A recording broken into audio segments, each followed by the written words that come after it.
Welcome back. वापस आ चुके हैं हम ब्रेक से और आप देख रहे हैं पाम रमज़ान वक्त न्यूज़ की स्पेशल रमज़ान ट्रांसमिशन। और इस वक्त टाइम हुआ है हमारे स्टूडियोज़ में सेलिब्रिटी सेगमेंट का, जहाँ पे हम आपकी मुलाकात करवाते हैं हर रोज़ एक नए सेलिब्रिटी से। इस वक्त जो सेलिब्रिटी हमारे साथ मौजूद हैं और बहुत जाने पहचाने हैं, बहुत सालों से आप उनको जानते हैं। अगर आप उनकी शक्ल ना भी देखते हैं तो उनकी आवाज़ से बहुत वाकिफ़ रहती है। हमारे साथ मौजूद हैं इस वक्त अरशद महमूद साहब। अस्सलाम वालेकुम। वालेकुम सलाम। कैसे हैं आप?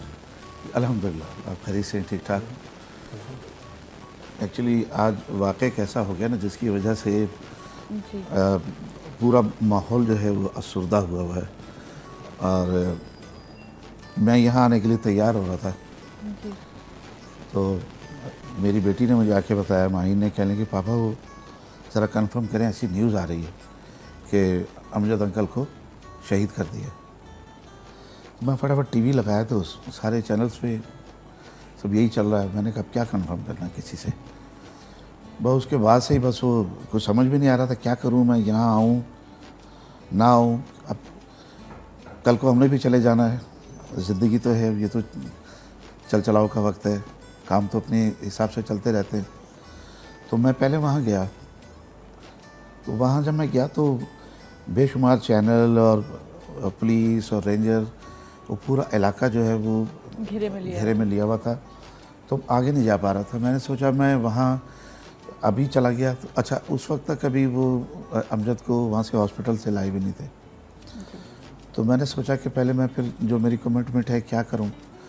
मेरी तो कमिटमेंट यही होती कि जब तक ज़िंदा हूँ मैं आ जाऊँगा, मैं ना आ सकूँ तो माफ़ कर दीजिएगा, मैं ज़िंदा ना हूँ तो फिर कैसे आऊँगा। आपकी ऐसी बातें तो ना करें। आप यकीन करें, मैं इतना रास्ते में मुख्तलिफ़ चैनल्स फ़ोन कर रहे थे, मुझसे गाड़ी नहीं चल रही थी, बड़ी मुश्किल के साथ मैं पहुंचा हूँ। और अभी भी मैं बैठा हुआ था आपके मेकअप रूम में, तो वहाँ एक कॉल आ गई।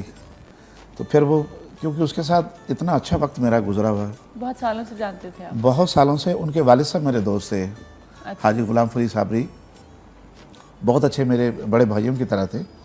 और मेरी उनसे दोस्ती जो है भाई तकरीबन को 25-27 साल पुरानी हाजी साहब से मेरी दोस्ती थी। मैं वैसे तो उनको बचपन से जानता हूँ। उनकी पहली दफ़ा कवाली जो है मैं बहुत छोटा सा था जब मैंने गुजरात में एक दरबार पे उनकी कवाली सुनी थी। अच्छा। तो उस वक्त से मैं उनको लाइक करता था, प्यार करता था। जब मैं बड़ा हुआ तो मुझे तो नहीं मालूम था कि मेरी उनसे दोस्ती हो जाएगी हाजी साहब के साथ। बड़ी अच्छी दोस्ती थी। और फिर उसके बाद 90-92 में मेरी अमजद से मुलाकात हुई।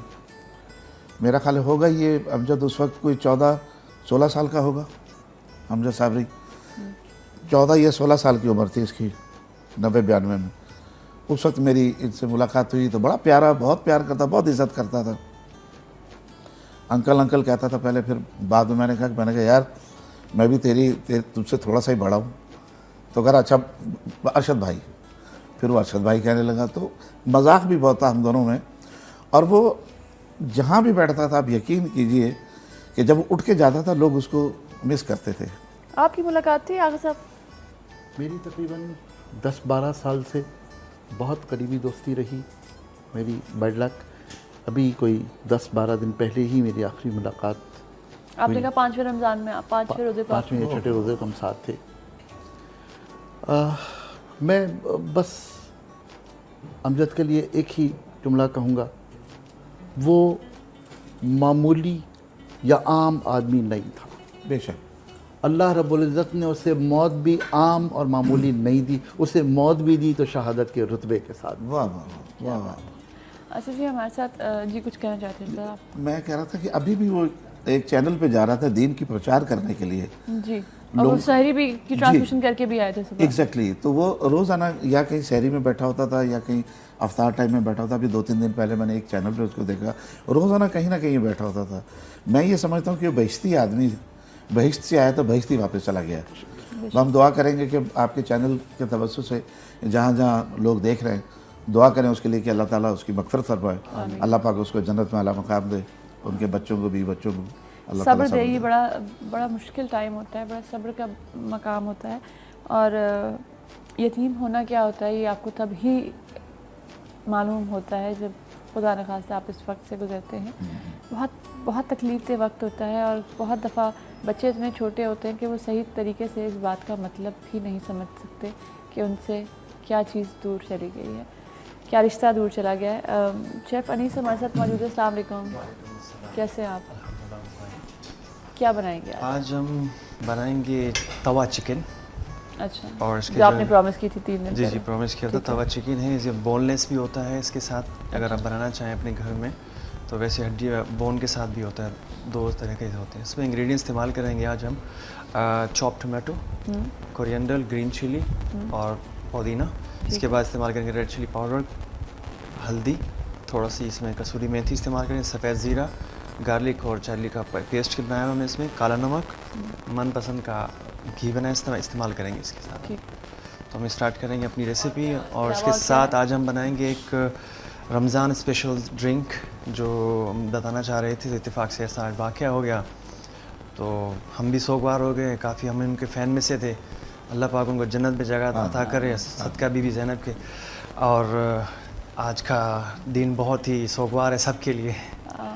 तो आज का जो शेफ़ ड्रिंक स्पेशल है, इसमें हम इस्तेमाल करेंगे तुख मलंगा, चीकू और मैंगो की प्यूरी इस्तेमाल करेंगे और कोकोनट मिल्क के साथ ये शेफ़ स्पेशल ड्रिंक होगा। ये रमज़ान स्पेशल के लिए हर किस्म की जिनकी वीकनेस महसूस होती है, सेहत का प्रॉब्लम होता है, तो वो इस तरह के मामलात को अपने अच्छा, ये शुगर वाले लोग यूज़ कर सकते हैं? काफ़ी मीठा होता है चीकू। शुगर वाले लोग जो हैं वो मेरे ख्याल में ना इस्तेमाल करें। अगर वो शुगर वाले इस्तेमाल करना हो तो उनके लिए एक बहुत अच्छी रेसिपी जो गुज़िश्ता प्रोग्राम हमने इंट्रोड्यूस कराई थी, तुख मलंगा के साथ आलू बेरा, घी क्वाट जिसे हम कहते हैं, वो आप ले लें, उसमें आप इसे बनाकर इसको भी इंटरटेन कर सकते हैं।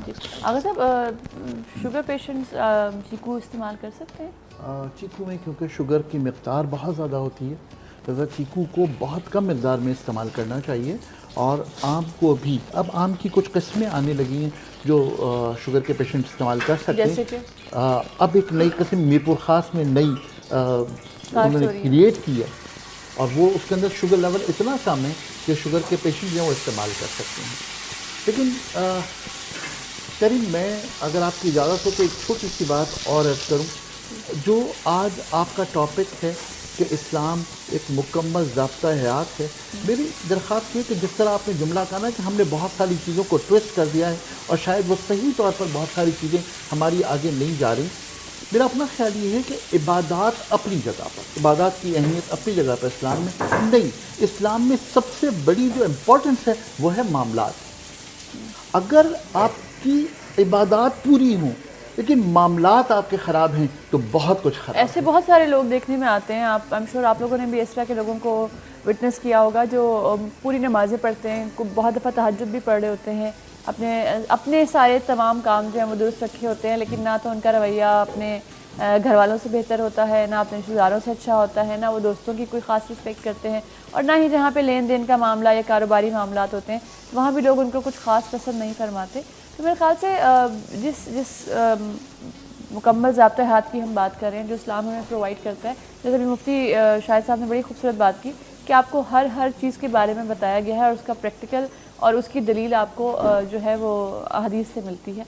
तो ये इस तरह के लोग हमें देखने को मिलते हैं, लेकिन उस तरह के लोगों को देख के आगा साहब सिर्फ अफसोस होता है कि आपने एक साइड तो अपनी बड़ी अच्छी रख ली, लेकिन वो दूसरी साइड जिसको अल्लाह मियाँ ने भी रद्द कर देना है कि अगर आपके वो मामला ठीक ना हुए। असल बात यही है, तो लोगों को असल में बताने की ज़रूरत है, वो ये है कि जिसके हाथ और ज़बान से मुसलमान महफूज नहीं है वो हम में से नहीं। ये अल्फाज हैं हदीस के।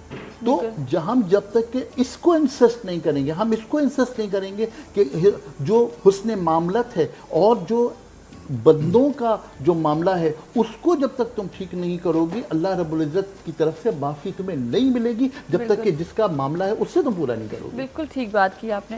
अर्शद क्या कर रहे हैं आजकल? मैं कुछ अभी रिकॉर्डिंग चल रही थी जी। और अभी कुछ दिन के लिए उसे रोकेंगे जी।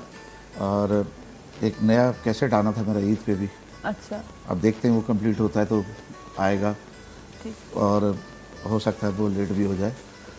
और दूसरा ये कि अगले महीने टूर है अमेरिका का, अच्छा, कनाडा का जी, अगस्त के अंदर, एंड ऑफ जुलाई प्रोग्राम में जाने का। रह रहा कि वो बातें याद आती हैं। अभी आज ही के दिन 22 तारीख को, पिछले महीने 22 तारीख को मैं शो पे जा रहा था, तो मुझे गन पॉइंट पे मेरे यहाँ पिस्टल रख के और मुझे लूट लिया, जो कुछ था ले गए। तो वो न्यूज़ वगैरह चली तो अमजद ने मुझे फ़ोन किया, तो कह लगे कि मामूआ बिल्कुल फ़िक्र ना करो, जान बच गई ना, कोई बात नहीं, अल्लाह ताला और देगा, ये चीज़ें तो फिर भी आ जाती हैं। आज मैं बैठा सोच रहा हूँ कि दूसरों को तसल्ली देने वाला आज लोग उसके फैमिली को तसल्ली देंगे कि कोई बात नहीं, दुआएं मगफरत करें, रोए कोई ना। मैं फिर कहूँगा कि रोए कोई ना, लेकिन क्या करें, आंसू निकल आते हैं, लेकिन मैं फिर भी कहूँगा कि रोए कोई ना, क्योंकि वो शहीद हुआ है और शहीदों के लिए रोया नहीं जाता, उनके लिए इससे मकसद की दुआ की जाती है। अच्छा भाई, आपने कहा कि उन्होंने कहा कि वो जब ये सारा हादसा हुआ तो उन्हें फ़ोन कर गया मामू, इस मामू के पीछे पस मंज़र क्या है? एक्चुअली मेरा एक बहुत अच्छा मुश्तरका मेरा एक दोस्त है, छोटे भाइयों की तरह भी है। वो जब छोटा सा था पीटीवी पे आता था प्रोग्राम के लिए, तो अपनी वालदा के साथ आता। रूफ़ी की मैं बात कर रहा हूँ, अच्छा नहीं, मबाज रूफ़ी है। तो उनकी वालदा जो है, वो अपनी वालदा की उंगली पकड़ के वो सोहेल राना साहब के प्रोग्राम में आया करते थे। तो ज़ाहिर है मैं 76 से वहाँ हूँ, तो वो मेरे छोटे भाइयों की तरह ही है, बच्चों की तरह। तो मैं उनकी वालदा को बहन कहता था, तो उसकी वजह से मुझे मामू कहता था। तो अमजद साबरी, मैं और रूफ़ी, हम लोग तीनों मुश्तरका ऐसे दोस्त हैं कि हमारा उठना बैठना खाना पीना एक जैसा है। मतलब उसको भी शौक़ बहुत है, रूफ़ी को भी खाने का शौक़ है, अमजद साबरी को भी खाने का बहुत शौक़ था। अल्लाह ताला उसको जन्नत में जगह दे। तो वो भी एक प्लान करते थे कि जी कल ये बनाएंगे, कल वो करेंगे, कल फ़लाँ जगह चलेंगे। तो उसकी वजह से वो भी मुझे मामू कहना शुरू कर दिया था। हालांकि स्टार्ट में जब वो मुझे मिला था तो मुझे अंकल कहता था, तो मैं उसको कहता था यार मैं तुझसे थोड़ा सा ही बड़ा हूँ, तो अंकल नहीं, ऐसे मजाक में कहता बस आज के बाद अरशद भाई। तो मैं उसके घर जाता था, उसके घर में जाके उनकी जो मिसेज हैं, मेरी बहनों की तरह हैं, उनकी सब लोग घर में, उसके बच्चे जब छोटे थे जब मैं वहाँ जाया करता था। अब तो माशाल्लाह उसके बेटे भी बड़े हैं, बच्चे हैं तो खैर छोटी हैं। तो रह के कोई ना कोई बातें याद आती हैं। अभी मैसेज आ रहे हैं उसके ऊपर, मेरा और उसका मुश्तरका दोस्त है वहाँ कनेक्टिकट में। जब ये अमजद जाता था वहाँ पे, तो वो अयाज़ जो है वो उसके साथ होता था। तो अयाज़ हाशमी उसका नाम है। तो उसका मैसेज आया और वो रो के मैसेज उसने किया है। तो बहरहाल कहता है कि आज मेरा दोस्त मुझसे छूट गया, क्योंकि अमजद उसके साथ ही था। 1.5 महीना पहले जब मैंने फ़ोन किया तो ये न्यूयॉर्क में थे, तो अभी ह्यूस्टन और वहाँ डैलस गए हुए थे प्रोग्राम करने के लिए। तो मैं वहाँ पर भी मेरे रास्ते में रहता था। ये एक अच्छा दोस्त, एक अच्छा साथी छूट गया। मैं ये कहता हूँ कि उसका किसी के साथ ना कोई झगड़ा था, ना कोई दुश्मनी थी। उड़ती खबर मुझे मिली थी कुछ दिन पहले कि कोई थ्रेड हो रही है उसको, कोई मतलब धमकियाँ वमकियाँ दे रहे हैं उसको। तो वो इतना प्यारा और इतना सादा आदमी था। उसका किसी से, मैं हूँ या फनकार कोई भी आप ले लीजिए। मैं अमजद साहब से मिली और जितनी दफ़ा हमारी मुलाकात रही, हमने साथ में शोज़ किए, और वैसे भी आप जब एक जैसा काम कर रहे होते हैं तो मिलना जुलना रहता है। मेरे ख्याल से आप मेरी बात से इत्तेफाक करेंगे, एक मलंग तबीयत नहीं होती कि उनको किसी बात से कोई गर्ज नहीं थी। उन्होंने अपनी ज़िंदगी में मस्त रहना है, अपने काम करने हैं और अपनी ज़िंदगी अपने तरीके से गुजारनी है, ना किसी को बुरा कहना है, ना किसी को भला कहना है, और बस मन मौजी से लोग होते हैं मलंग अल्लाह वाले, उनको किसी से कोई कंसर्न नहीं होता। आप देखें ना, रात के 1 बजे 1:30 बजे मुझे फ़ोन कर रहा है, मामू कहाँ हो? मैंने कहा घर पे। बस रेडी हो जाओ, फटाफट रेडी हो जाओ। मैंने क्यों? बस चलेंगे बाहर, चल के खाना खाएंगे। ये कहीं से प्रोग्राम करके आ रहे थे और आए, घर के नीचे गाड़ी रोकी, मैं नीचे आया हूँ, गए हम लोग, खाना ना खाया, ओ मौज मस्ती गपशप करके घर छोड़ा मुझे आके उन्होंने। मैं एक बात कहूँगा आपके चैनल के तवज्जुह से कि जिस तरह से कल भी एक बहुत बड़ा सानिया हुआ है, और मैं दुआ करता हूँ कि अल्लाह ताला चीफ जस्टिस साहब के बेटे को ज़िंदगी दे। और जिस तरह से हर चैनल पे उनकी वो दिखाई जा रही थी कैमरों के ज़रिए कि अब वो कहाँ पहुँचे, कहाँ ले गए, अब वो आखिरी दफ़ा कहाँ देखे गए। तो मैं चाहता हूँ कि अपना रेंजर के जो हमारे बिलाल अकबर साहब हैं और हमारे जो गवर्नर साहब हैं, चीफ मिनिस्टर साहब हैं, उनको चाहिए कि वो इनको हुक्म दें पुलिस को कि वो भी देखें कि किन किन कैमरों से वो लड़के कहाँ से आए, कहाँ से वो फायर किया उन्होंने, किस साइड पे वो भागे, उनको देखे गए कहाँ, उनको पकड़ के अमजद को जहाँ इन्होंने मारा जहाँ शहीद किया उसी जगह पे उन लड़कों को जो है ना फांसी दी जाए, वहीं पे पोल के ऊपर लटकाया जाए। जब तक ये सख्ती नहीं होगी, आगा साहब मैं आपको सच्ची बात बता रहा हूँ, जब तक सख्ती नहीं होगी कानून में, कानून है इम्प्लीमेंटेशन नहीं है। बिल्कुल, कानून में कोई जब तक सख्ती नहीं implementation होगी, आप यकीन करें, कानून तो किताबों में है ना, बस पेपरों में है। कानून पर अमल करने के लिए कौन तैयार है? हम तो मसलहतों का शिकार हैं, हम तो उन लोगों के नीचे दबे हुए हैं जो ये कहते हैं कि नहीं ये फांसी की सज़ा ख़त्म कर दो। हम तो उनके मफादात के लिए काम करें जो कहते हैं कि फांसी की सज़ा ख़त्म कर दो, और अगर फांसी की सज़ा तुम ख़त्म नहीं करोगे तो हम तुम्हें फ़लानी लिस्ट से निकाल देंगे और फ़लानी लिस्ट से निकाल देंगे और तुम्हें हम वाच लिस्ट में डाल देंगे। हम असल में उनकी वजह से इस मुसीबत में हैं। या तो उनको खुश कर लें या या तो अपने मुल्क उन्हीं को को देख खुश कर रहे लें। हैं आरशद साहब। अदरवाइज फिर ये जो हो रहा है ये तो बिल्कुल किसी को ठीक हो खुश रहा नहीं है। कर रहे, सिर्फ उन्हीं लोगों को खुश कर बस रहे हैं। हमारा उनको खुश कर मकसद लें। सिर्फ यही रह गया है। ना? जी अनीस कहाँ तक पहुँचा? हमारा तवा चिकन मैंने इसमें ऐड किए हैं आपकी बातों के दौरान कि ट्रप नहीं करना चाह रहा था। जी, जी। कुछ बातें ऐसी जो मैसेज की होती हैं जो आवाम तक कन्वे होने चाहिए ताकि आवाम का शऊर बेदार हो, क्योंकि हम लोग अभी भेड़ चाल चल रहे हैं और चलते ही जा रहे हैं कि जो जैसा आ रहा है उसको विन करके हम आगे जाते हैं। तो वो अच्छी लगी बातें, अल्लाह करे हमारी आवाम जो इन चीज़ों को सोचे और समझे। हमने इसमें ऐड किया रेड चिली पाउडर, हल्दी, काला नमक, कसूरी मेथी, सफ़ेद ज़ीरा, गार्लिक पेस्ट ऑयल के साथ हम डाल के पहले गोल्डन किया चिकन को, उसके बाद हमने इसमें ऐड किया। अब हम इसमें ऐड करेंगे टोमेटो और ये कोरिएंडर, हरी मिर्ची और पुदीना।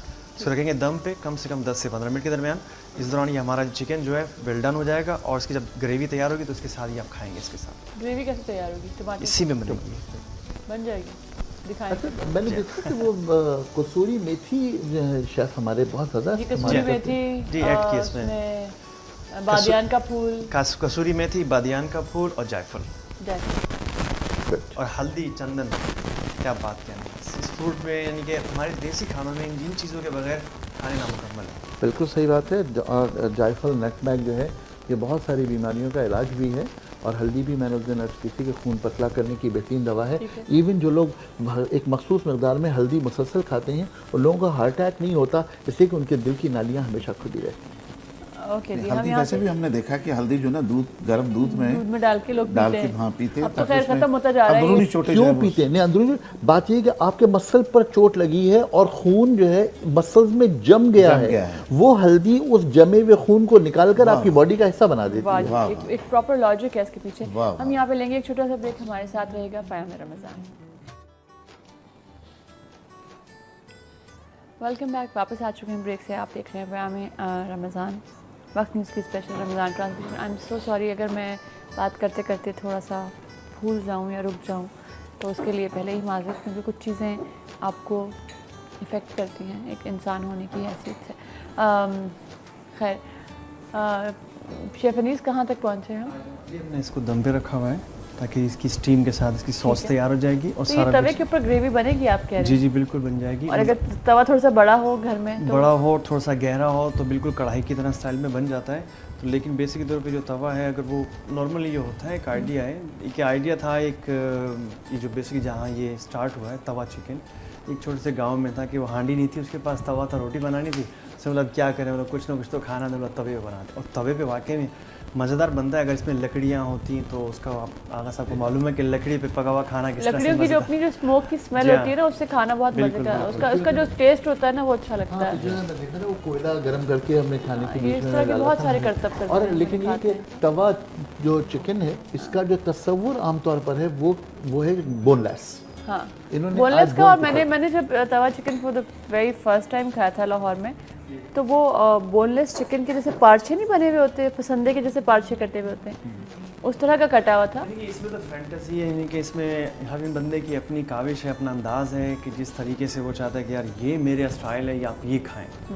तो किसी ने कहा बोनलेस मज़ेदार लग रहा है, चले भाई बोनलेस बना लेते हैं। अब हमने लिए ओरिजिनल वे, अब जब देहात में उसको क्या पता कि बोनलेस क्या होती है। हाँ जी। तो बोला जी ये ले और अच्छा, तो ये इसमें खा। प्याज नहीं डाला? नहीं प्याज नहीं डाले इसमें। और घी से बना सकते हैं इसको? बिल्कुल, बगैर, बाज़ लोग प्याज नहीं खाते तो बगैर प्याज के भी खा सकते हैं इसको। ठीक है, मज़े तो लेकिन हमने वैसे भी प्याज नहीं डाला है। नहीं प्याज बिल्कुल नहीं डाला इसमें। हम नॉर्मल इंग्रेडिएंट्स से दोबारा से रिपीट कर देते हैं। हल्दी, लेकिन इसको कटाकट की तरह हम वो तो नहीं करेंगे? नहीं ये चॉप तो नहीं होगी? नॉर्मली सालन है इसका। ठीक है। और ये जो अब इसको मिक्स करेंगे इसको इसी जो है तवे पर ही, तो ये नॉर्मली तरीके से तैयार होगा इसके अंदर। ठीक है। आपको शौक है खाना बनाने का या सिर्फ खाने का शौक है? नहीं, मुझे खाने का भी बहुत शौक है, पकाने का भी बहुत शौक है। बना लेते हैं? जी बनाता हूँ अल्हम्दुलिल्लाह, काफ़ी चीज़ें। तो दोस्तों को आप बुलाते होंगे, वो होते हैं जिन लोगों को खाना बनाना आता है उन्होंने दोस्तों को ज़रूर बुलाना होता जी है। बिल्कुल, ज़रूर आते हैं। और जब मैं मुल्क से बाहर, तो डेली शाम को जो है ताज़ा खाना बनता है, सारे दोस्त इकट्ठे होते हैं। अच्छा, आप बनाते हैं? जी मैं खुद बनाता हूँ। तो दुआ करते होंगे कि ये तो अरशद साहब से साथ होने चाहिए। नहीं तो दोस्त तो फरमाइश करते हैं फ़ोन करके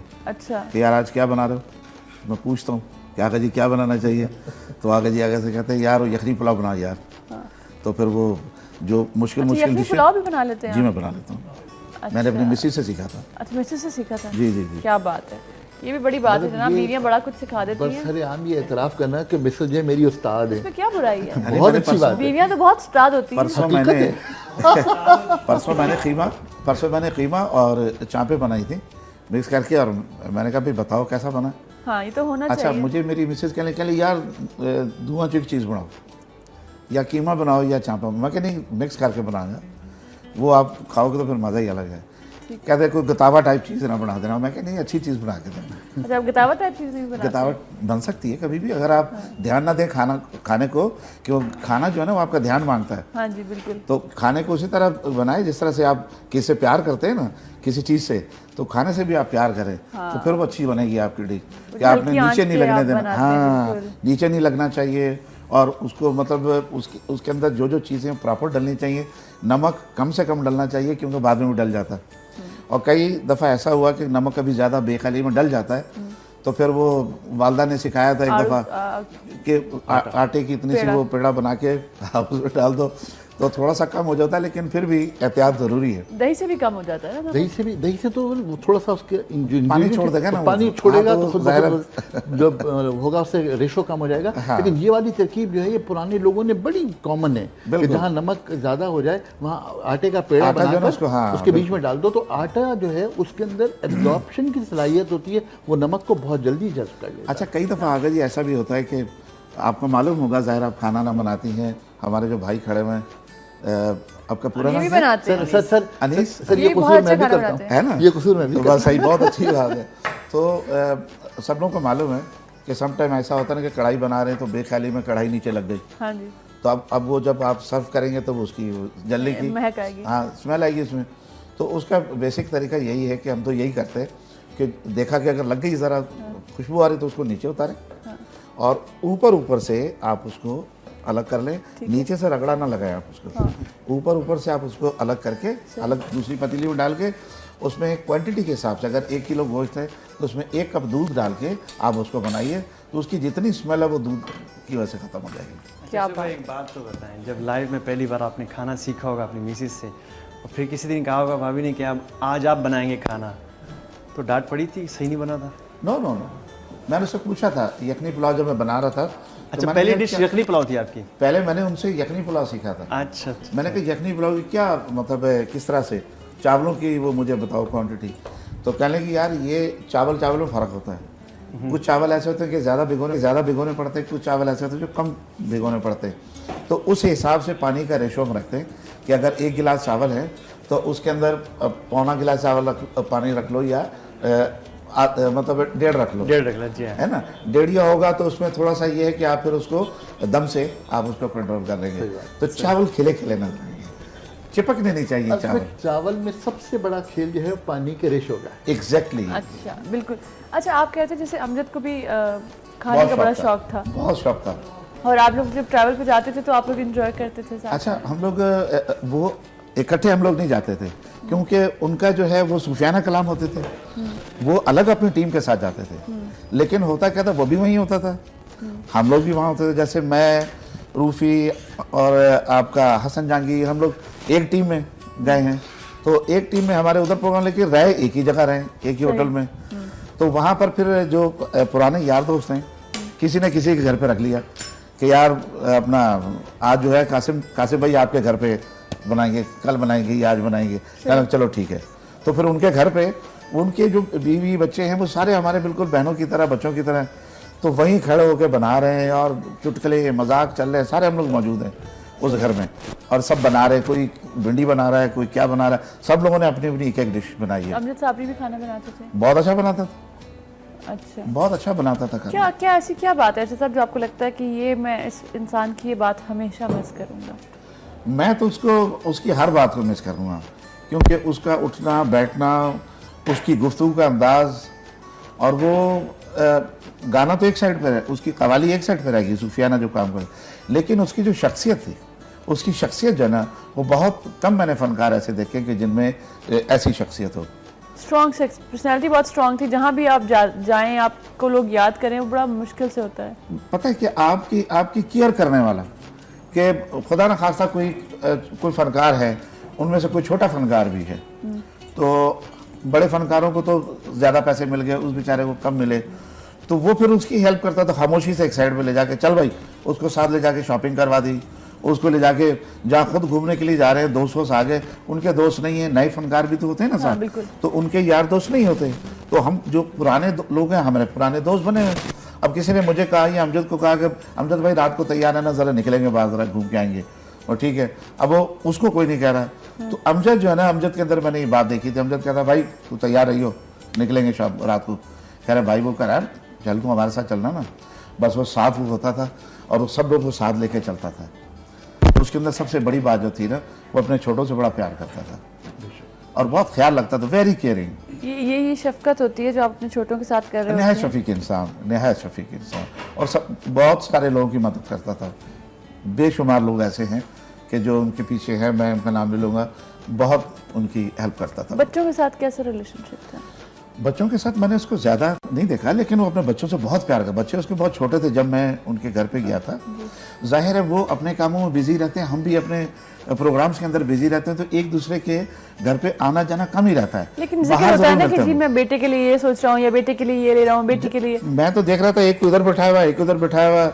इनके एक बहुत अच्छे को दोस्त थे पीर साहब, वो आए हुए थे कहीं से, मुल्तान से या भागलपुर से, तो वो भी बैठे, मुझे उन्होंने फ़ोन किया, कह लगे मारे पीर साहब आए, आपने आना। तो मैं ढूंढता था, कह आप वहाँ फलां जगह पहुँचना, वहाँ से आपको पिक कर लेंगे। तो मैं 4 नंबर वाली साइड पे आया, बेकरी पे आकर खड़ा हुआ, तो वहाँ देखा तो एक लड़का पहले मौजूद खड़ा हुआ मोटरसाइकिल पर मुझे लेने के लिए। गए तो वो पीर साहब बैठे हुए और बच्चे को उसने यहाँ बैठाया हुआ, यहाँ बैठाया, छोटे छोटे बच्चों को प्यार भी कर रहे हैं, शैतानी भी कर रहे हैं, लेकिन बावजूद वो उसको प्यार कर रहा है। तो मुझे वो बात बहुत अच्छी लगी कि बच्चों को, जो छोटे छोटे बच्चे हैं, वो जब शैतानी करें उनको डांटना नहीं चाहिए, क्योंकि वो बच्चे जो वही इंटेलिजेंट बच्चे होते हैं जो शैतानी करते हैं, जो खामोशी से ऐसे बैठे रहेंगे, बेचारे उन्हें क्या सीखना है। तो वो कहते थे नहीं, इनको शैतानी करने दो, ये इनकी उम्र ही शैतानी की है, ये शैतानी नहीं करेंगे बच्चा कौन बोलेगा। सही बात है। तो इस टाइप की उसकी आदतें थी बहुत, माशाल्लाह। बस अल्लाह ताला उसको जन्नत में खरीके रहमत फरमाए, उस जन्नत में आला मकाम दे। बेशक बेशक। अमजद भाई ने अपने हाथ से कुछ बना के खिलाया आप लोगों को? हाँ, मुझे खिलाया, कीमा खाया था मैंने उसके हाथ का। अच्छा, घर पे उनके? नहीं, या बाहर। अच्छा, बाहर अमेरिका में। अच्छा, वहीं अपने अमेरिका में दोस्त के घर पे, वहीं उन्होंने बनाया था। अच्छा, तो सारा कुछ वो कोई बना रहे हैं, आप कुछ बना रहे हैं, कोई भिंडी बना रहा है, पिकनिक का माहौल बन जाता है। वो घर वालों के लिए तो वो फिर सारा, यानी सारी जिंदगी के लिए यादगार दिन हो गया ना। आप यकीन कीजिए आगा जी, आज जंगल की आग की तरह जो है ना ये बात फैली है, और मुझे आप यकीन करें कि बाहर से दोस्तों के जो है ना मैसेजेस आ रहे हैं, और पहले तो मीडिया इतना स्ट्रांग नहीं था, को खबर बहुत देर से पहुंचती थी जी। अब तो देखिए यहाँ वो शहीद हुआ है और वहाँ से लोग जो है वो तस्वीरें भिजवा रहे हैं, लंदन से, अमेरिका से उनके मैसेजेस आ रहे हैं। पूरी दुनिया के तरफ जिन लोगों के घरों में, दोस्तों के घरों में हम लोग बैठते थे, उठते थे, खाना पकाते थे, मौज मस्तियाँ करते थे, उनके घर पे जो है इस वक्त जो है ना पुरसे का माहौल होगा, रो धो लोग जो है। मेरी बेटी इतना रो रही थी क्योंकि मेरी बेटी छोटी सी थी जब अमजद पहली दफ़ा मेरे घर पे आया था। तो अब तो मेरी बेटी की शादी हो गई है अल्हम्दुलिल्लाह, अल्लाह ताला उसके नसीब अच्छे करे। तो अभी मेरे जो समधी हैं उनका मैसेज आया वहाँ से, वो बैठे रो रहे हैं गुजरांवाला में, ताहिर भाई, और वो अफसोस कर रहे हैं कि मेरी तरफ से अफसोस करना। मैंने कहा अब मैं तो लाइन लगी हुई है अफसोस करने वाले लोगों की, बस यही कहूँगा कि अल्लाह ताला उसकी मग़फ़िरत फरमाए। अभी यहाँ से मुझे वहीं जाना है, और ये सारी बात होती कमिटमेंट की। आगा साहब कमिटमेंट अगर ना हो तो मैं यकीन कीजिए आपने इतना इम्पोर्टेंस दी और आप अपना टाइम निकाल के लेकर आए। यकीनन जब कोई आपका इतना चाहने वाला, इतना करीबी दोस्त, भाइयों जैसा इंसान इस दुनिया में ना रहे तो यकीनन आपका वहाँ जाना बहुत ज़रूरी मैं होता पहले है। होकर आया वहाँ से। जी, आपने कहा ना कि आप होकर आए हैं। होकर आए हैं, वहाँ पे चैनल्स की गाड़ियाँ बहुत थी और जी बिल्कुल पुलिस बिल्कुल, रेंजर इतनी बहुत थी, तो रश बहुत था। मशहूर शख्सियत के इस दुनिया से जाने के बाद अफसोस भी उतने ही लोगों को होता है और वो ख़बर भी पूरी दुनिया तक पहुंचाना भी यकीनन चैनल्स की जिम्मेदारी होता है। हम यहाँ पे एक छोटा सा ब्रेक लेंगे, कहीं मत जाइएगा फैमिली। करना ऐ सब्ज़ गुंबद वाले मंजूर दुआ करना जब वक्त नज़ा आए, दीदार अता करना ऐ नूर खुदा आके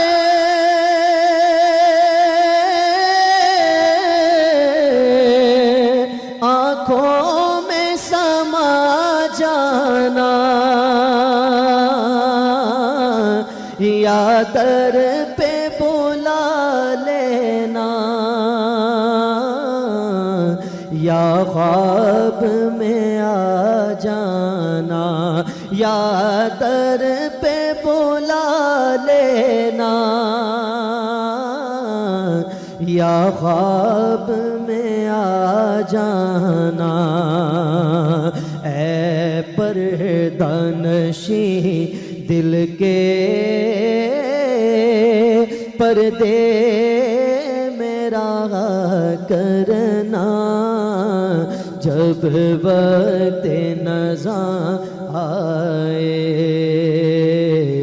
दीदार अता करना।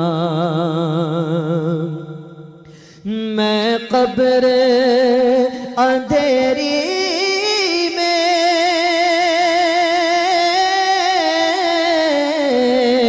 घबराऊंगा जब तन्हा, इमदाद मेरी करने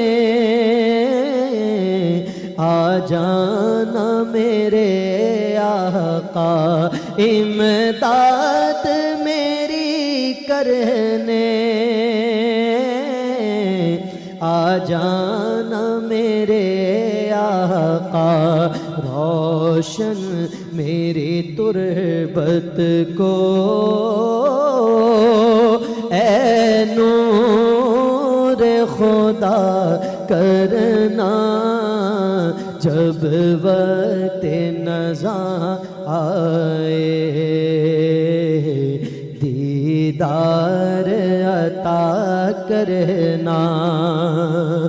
मुजरिम हूँ जहाँ पर का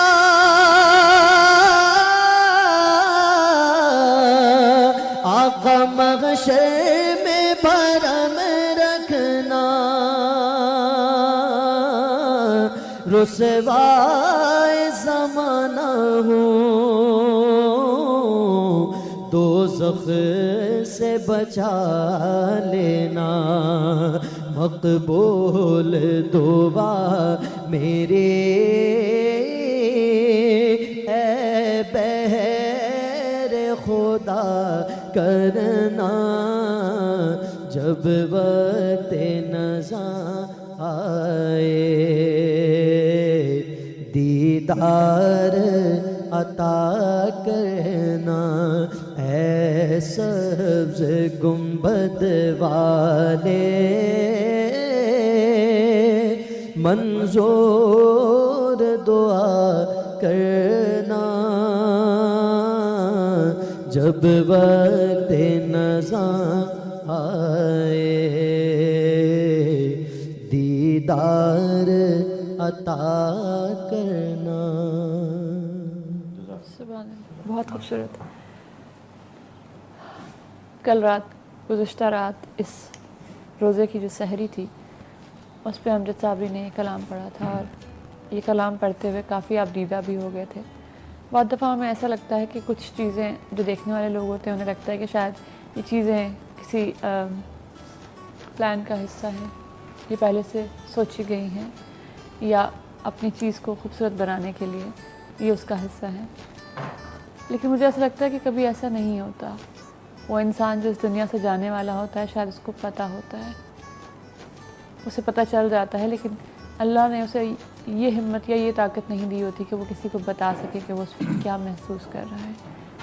शायद इंसान अपनी मौत को बहुत करीब से देख लेता है, वो जान जाता है, लेकिन वो जो मौत की वहशत और जो मौत की दहशत होती है वो उसे ज़बान नहीं खोलने देती। अब सिर्फ बातें हैं, अफसोस है, कहीं पे दुआएं हैं और कहीं पे बद्दुआएं हैं। नज़र खा गई उसको, बस नज़र लग गई उसको। हाँ, कुछ लोग ऐसे होते हैं अर्शद साहब जो लोगों की नज़रों में होते हैं, और कुछ लोगों की नज़रें बहुत प्यार भरी होती हैं, बहुत मोहब्बत के साथ होती हैं, लेकिन कुछ लोगों की नज़रें इतनी तेज़ होती हैं और इतनी काटदार होती हैं कि वो इंसान को कब्र में ही पहुंचा के दम लेती हैं। और उसके बारे में हदीस भी है कि मुझे एग्जैक्टली वर्ड्स तो याद नहीं, लेकिन उसका मफहूम ये है कि नज़र जो है वो ऊँट को हांडी में और इंसान को कब्र में ले जाती है। तो अल्लाह तमाम लोगों को बुरी नज़रों से बचाए, और आपके और हमारे जितने भी प्यारे लोग हैं, हमसे करीबी लोग हैं, अल्लाह उन सब की हिफाजत करे और हमें ये तौफीक दे कि हम जिस मुकम्मल ज़ाब्ता हयात की बात करते हैं, काश कि हम उस ज़ाब्ता हयात के बारे में सोचना शुरू करें, जानना शुरू करें, और फिर एक दिन ऐसा आए कि हम उस पर अमल करना शुरू करें।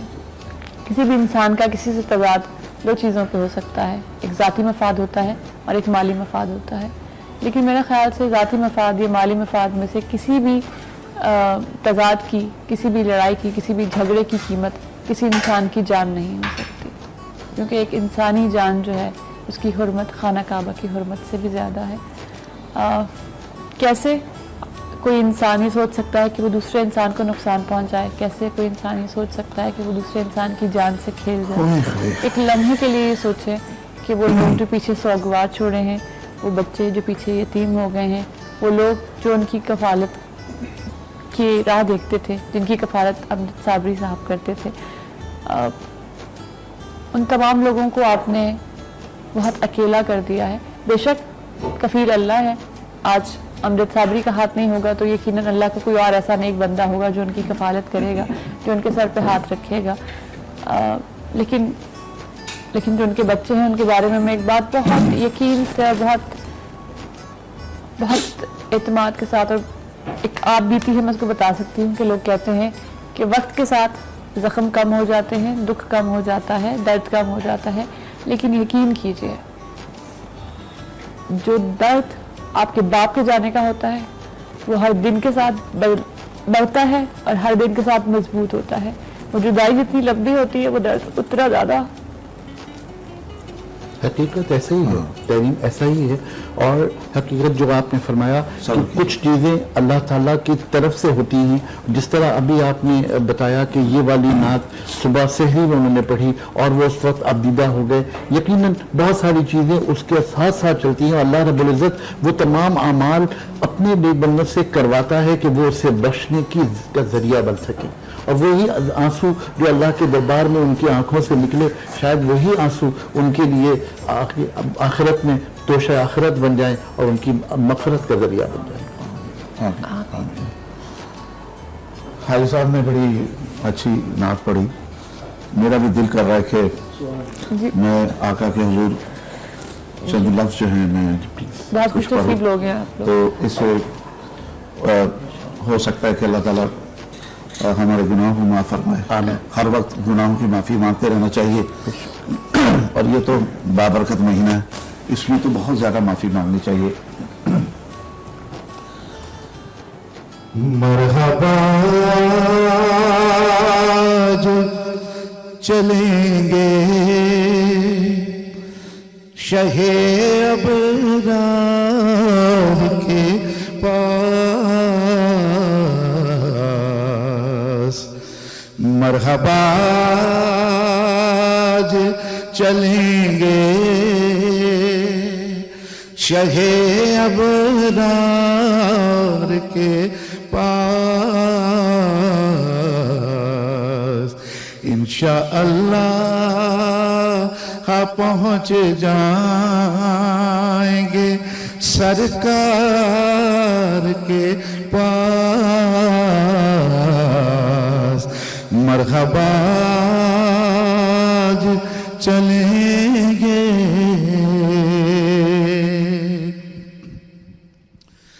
मैं गुनाहगार गुनाहों के सिवा क्या लाता। मैं गुनाहगार गुनाहों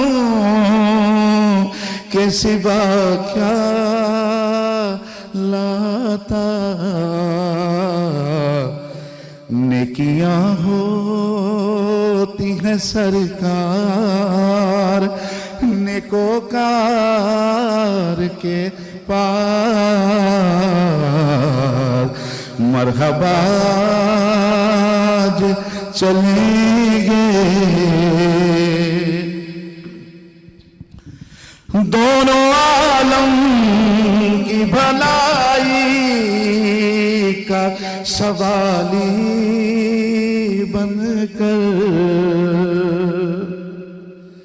दोनों आलम की भलाई का सवाली बनकर।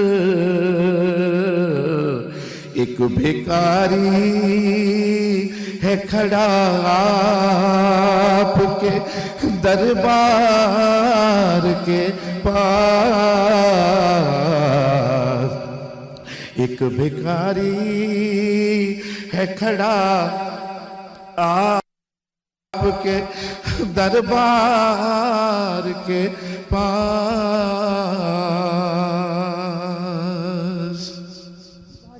बहुत खूबसूरत, thank you so much Arshad साहब।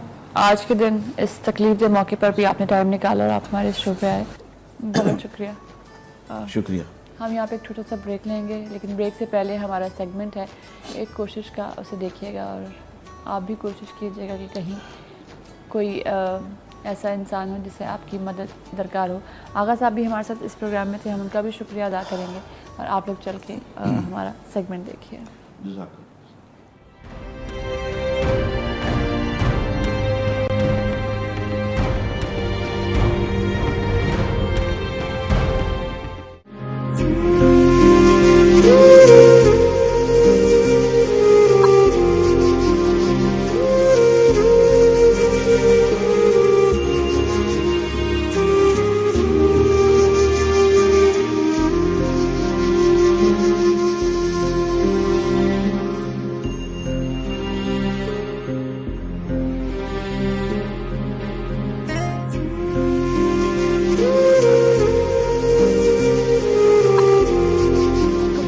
आमा और इमदादे बाहमी का तस्वुर हमारे यहाँ मासूम हो चुका है। गुर्बत पर खूब तकारीर की जाती हैं, लिखा जाता है, निजी महफिलों में अफसोस का इजहार किया जाता है, लेकिन इसके लिए कोई अमली कदम नहीं उठाया जाता। गुर्बत के खात्मे का दम बढ़ने वाले हुक्मरानों की नाक के नीचे ऐसी ही सूरत-ए-हाल हमारे सामने आई जब हम पहुँचे लाहौर के वसी रकबे पर मौजूद आलीशान गवर्नर हाउस के बिल्कुल अकब में। एक कमरे के और चंद कदमों में ही खत्म हो जाने वाले सहन के इंतहाई खस्ता हाल मकान के 17 रहाइश पजीर अफराद में 10 से ज्यादा छोटे बच्चे नजर आए।